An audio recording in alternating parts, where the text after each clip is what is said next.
Music by Jakes Bijoy. Cinematography by Nimish Ravi. Film editing by Chamman Chako.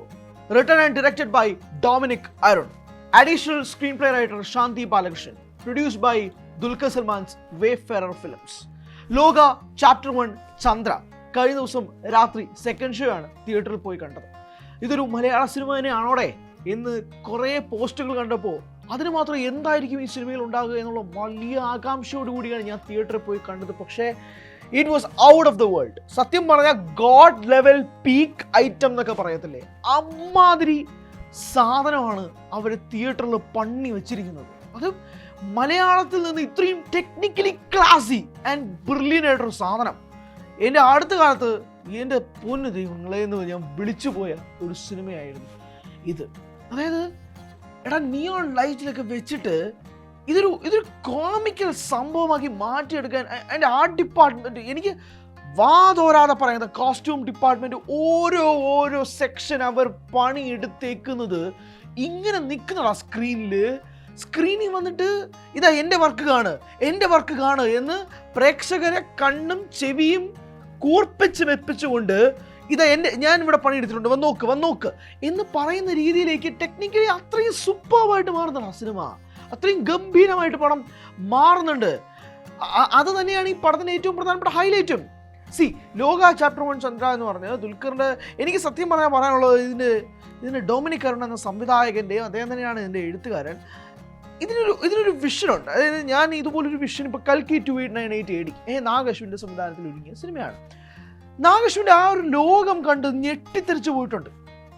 ഇത്രയും വലിയ star കാസ്റ്റും വെച്ച് അമിതാഭ് ബച്ചൻ, ദീപിക പദുകോൺ, പ്രഭാസ്, അങ്ങനെ ഒരു വലിയ സ്റ്റാർ കാസ്റ്റ്, കൂട്ടത്തിൽ കുറേ ക്യാമിയോ, അവരെയൊക്കെ വെച്ചുകൊണ്ട് നാഗശ്വിൻ ചെയ്ത ഒരു ലോകമുണ്ട്. ലോകം അതുപോലെ ഒരു ലോകയാക്കി മലയാളി പ്രേക്ഷകരുടെ മുന്നിലേക്ക് എടുത്ത് വെച്ചിട്ട് എനിക്ക് സത്യം പറയാൻ വിഷമം തോന്നിപ്പോയി. ഈ സിനിമ എനിക്ക് ആദ്യ ദിവസത്തിൻ്റെ ഫസ്റ്റ് ഷോ വരെ കാണാം, എനിക്ക് സെക്കൻഡ് ഷോ കാണാൻ പറ്റും. പക്ഷേ കണ്ടത് ആദ്യം ഗംഭീര ഓഡിയൻസിൻ്റെ കൂടെയാണ്. സിനിമയുടെ അഡ്രിനാലിൻ റഷ് മുഴുവൻ എനിക്ക് കിട്ടി. ആ റഷ് കിട്ടണമെങ്കിൽ ഞാൻ പറയുന്നു ഈ സിനിമ തിയേറ്ററിൽ തന്നെ പോയി കാണണം. നിങ്ങളൊരു പാക്ഡ് ഓഡിയൻസിൽ ഒരു ഗംഭീര തിയേറ്ററിൽ പോയി കാണണം. എനിക്ക് വിഷമം വന്നത് കണ്ട സ്ക്രീനിലെ ആസ്പെക്ട് റേഷ്യോ വെച്ചിട്ടാണ്. അത് കട്ടാണ്, ക്രോപ്ഡ് ഭാഗമാണ്. ഇതൊരു ഫുൾ സ്ക്രീനിൽ കാണാൻ പറ്റില്ല. എനിക്ക് ഭയങ്കര വിഷമമുണ്ട്. ഞാൻ ഒന്നുകൂടി സിനിമ പോയി കാണും, ഒരു ഫുൾ വേർഷനിൽ പോയി കാണണമെന്നുണ്ട്. ആ സ്ക്രീൻ എവിടെയാണെന്ന് വെച്ചത് പോയി കാണണം. പക്ഷേ ക്രോപ്ഡ് ആണെങ്കിലും എനിക്ക് ആ സിനിമ തന്ന വിഷ്വൽ ക്വാളിറ്റി ആൻഡ് ബ്യൂട്ടി ചെറുതൊന്നുമല്ല. വമ്പൻ പെട്ടക്കൽ എന്നൊക്കെ പറഞ്ഞാൽ ഇവർ പണിയെടുത്തിട്ടുണ്ട്. ഇവർ ഉറക്കം വളച്ചിരുന്ന് പണിയെടുത്തിട്ടുണ്ടെന്ന് എനിക്ക് തോന്നുന്നു. കാരണം സിനിമയുടെ ബഡ്ജറ്റ് മുഴുവൻ ആ സ്ക്രീനിൽ കാണാൻ നിങ്ങൾക്ക് ഞാൻ വെല്ലുവിളിക്കുന്നു. സിനിമയുടെ ബഡ്ജറ്റ് ഞാൻ കേൾവി എനിക്ക് തോന്നുന്നു 30 കോടി 35 കോടി എന്നാണ്. നിങ്ങൾ ബാക്കിയുള്ള തെലുങ്ക് പടങ്ങളും തമിഴ് പടങ്ങളും ഒക്കെ കണ്ടിട്ട് എന്നിട്ട് ഈ ബഡ്ജറ്റ് വെച്ച് അനലൈസ് ചെയ്യണം. ഇതാണ് 30 കോടിക്ക് ചെയ്ത് വെച്ചേക്കണം, 30 കോടിക്ക് ഇങ്ങനെയൊക്കെ ചെയ്യാൻ പറ്റുമോ എന്നൊക്കെ ചോദിച്ചു പോകും. അമ്മാതിരി സാധനം ആൻഡ് ഫാൻറ്റസൈസ്ഡ് അമ്മാതിരി വർക്ക്. ഞാൻ പറയുന്നത് കഴിഞ്ഞ ദിവസം രാത്രി ഞാൻ കണ്ടത്, എനിക്കിപ്പോഴും ആ കിക്ക് മാറിയിട്ടില്ല. ആ കിക്ക്, അമ്മാതിരി കിക്ക് ഈ സിനിമ ടെക്നിക്കലി എനിക്ക് കിട്ടി. ആൻഡ് ഞാൻ ഇപ്പോഴും ഇതിൻ്റെ പെർഫോമൻസിലേക്ക് വന്നിട്ടില്ല. കാരണം ടെക്നിക്കലി മൈൻഡ് ബ്ലോൺ ആയി പോയതുകൊണ്ടേ അതിനെപ്പറ്റി സംസാരിക്കാൻ. ഇതിൻ്റെ ഇൻ്റർവെൽ ബ്ലോക്കൊക്കെ ഉണ്ട്. എൻ്റെ മോനെ, ഒരു 6 വയസ്സുകാരി പെങ്കൊച്ചിനെ വെച്ച് സ്റ്റൺ സീക്വൻസ് ഉൾപ്പെടെ അതിൽ നിമിഷിൻ്റെ വർക്ക്, അല്ലെങ്കിൽ ഡയറക്ടറിൻ്റെ വർക്ക്, ഇതിൻ്റെ സ്റ്റോറി ബോർഡ്, ഇതിൻ്റെ എന്താ പറയുക കോമിക്കൽ സ്ട്രക്ചർ. ഇതൊരു സത്യം പറയാലോ ഇന്ത്യൻ ഇൻഡസ്ട്രിക്ക് മുന്നിൽ നമുക്ക് വെക്കാൻ പറ്റുന്ന ഒരു സാധനമാണ് ഈ പടം. Wayfarer films proudly can present this film. Dulquer ഇതിന് കൊടുത്തേക്കുന്ന ബാക്കിംഗ്, ദുൽഖറിൻ്റെ വിഷന് സപ്പോർട്ട് ചെയ്യാൻ വേണ്ടി പ്രധാനപ്പെട്ട താരങ്ങൾ ഉൾപ്പെടെ ഈ സിനിമയിലേക്ക് വന്നത്, ഇറ്റ് ഈസ് മൈൻഡ് ബ്ലോയിങ്. ഇതൊരു മലയാള സിനിമ തന്നെയാണ് എന്ന് വിളിക്കാനാണ് ഈ താല്പര്യം. ഇതൊരു മലയാളത്തിൽ നിന്ന് വന്ന പ്രോഡക്റ്റ്. ഇത് അവിടേക്ക് കൊണ്ട് വെക്കുകയാണ് നമ്മൾ. ഇത് അടിച്ച് ആണി ഓടിക്കുക എന്നൊക്കെ പറയത്തില്ല. ഇന്ത്യൻ സിനിമയ്ക്ക് മുന്നിൽ ഇതൊക്കെയാണ് നമ്മൾ ചെയ്തു വെച്ചിട്ടുണ്ട്. 2023 കിങ് ഓഫ് കൊത്ത എന്നൊരു പടം ഇറങ്ങി ഓണത്തിന്. അന്ന് ആ സിനിമ റിലീസായി. ആ സിനിമയുടെ പ്രീസെയിലൊക്കെ ഭയങ്കര ഞെട്ടിക്കുന്ന കേട്ടോ. പക്ഷെ ആ സിനിമയുടെ ആദ്യ പ്രദർശനം കഴിയുമ്പോൾ തന്നെ നെഗറ്റീവ് റിവ്യൂ വന്നു. ഞാൻ ഉൾപ്പെടെ എനിക്ക് ആ സിനിമ നെഗറ്റീവായിട്ടാണ് അനുഭവപ്പെട്ടിട്ടുള്ളത്.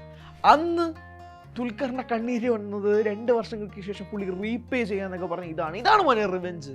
ഇതാണ് ശരിക്കും പറഞ്ഞാൽ ഓൺ സ്ക്രീൻ ഒന്നും അല്ലാതെ ഓഫ് സ്ക്രീൻ അഡ്രിനാലിൻ റഷ് കിട്ടുന്ന സാധനം ഉണ്ടല്ലോ, അതേ മനുഷ്യൻ അതേ ഓണത്തിന് തൻ്റെ പ്രൊഡക്ഷനിൽ വന്ന് അടിച്ചേക്കണ്ട ആ സിക്സർ, അമ്മാതിരി അടി.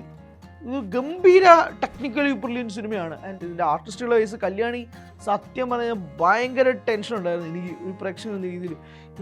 പുൾ ഓഫ് ചെയ്യാൻ സാധിക്കുമോ പുള്ളിക്കാരിക്ക്? She's the central character of the film. 2.5 മണിക്കൂർ പുള്ളിക്കാരിക്ക് പുൾ ഓഫ് ചെയ്യാൻ സാധിക്കുമോ? ആൻഡ് ഷീസ് നെയിൽഡ് ഇറ്റ് എന്നൊക്കെ പറഞ്ഞാൽ അക്ഷരാർത്ഥത്തിൽ പുള്ളിക്കാരി ഷോൾഡർ ചെയ്തിട്ടുണ്ട് ഈ സിനിമയെ.